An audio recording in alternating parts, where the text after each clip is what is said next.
worse way to divide a nation. No worse way to divide a nation. Stuart Strickland.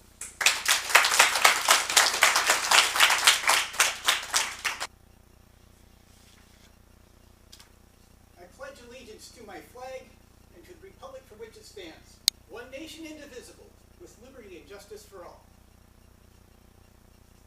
9 seconds. That was the original text of the Pledge of Allegiance. And it was written in 1892. And on his 125th birthday, let's take a look at what it meant to the man who wrote it, what it means to us today. Good morning, fellow Toastmasters, dignitaries, honored guests. A Pledge of Allegiance. What's allegiance? Allegiance is loyalty to one's country. But more than that, there's an aspect of service. Serve your country. Join the military if you like, but closer to home, more inclusive, serve in a jury if called. Vote in an election. Every election. Join a school board. Election board. Volunteer. Show up and help. You're part of this country. Make it work. That's allegiance. To my flag. The flag is a symbol of your nation, your government, to you. The other side of that,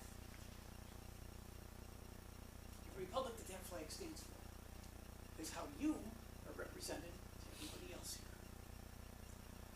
We have a constitutional, democratic republic. Democratic, lowercase d.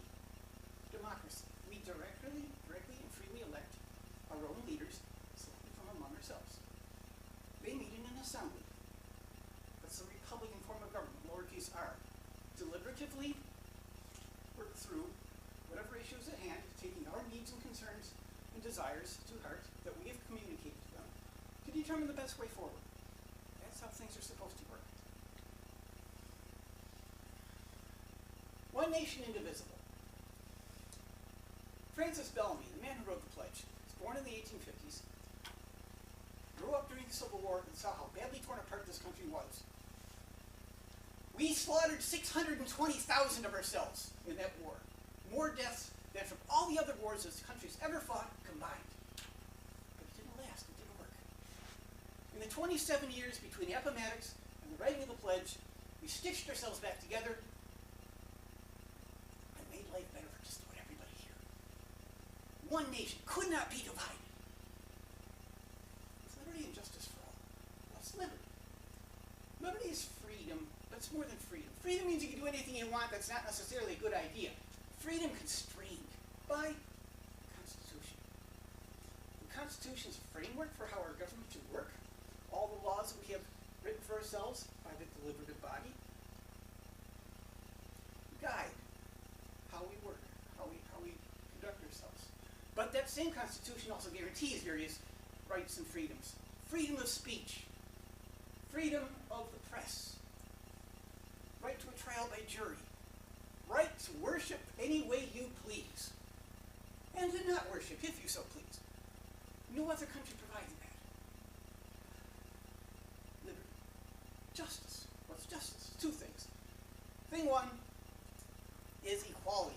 No matter what you make, no matter what you do for a living, no matter your gender, your skin color, no matter what religion or absence thereof, you are no better than anybody else, and no lesser. We're all equal. Given that we have equality and laws that we have deliberatively figured out, those are also to be applied fairly.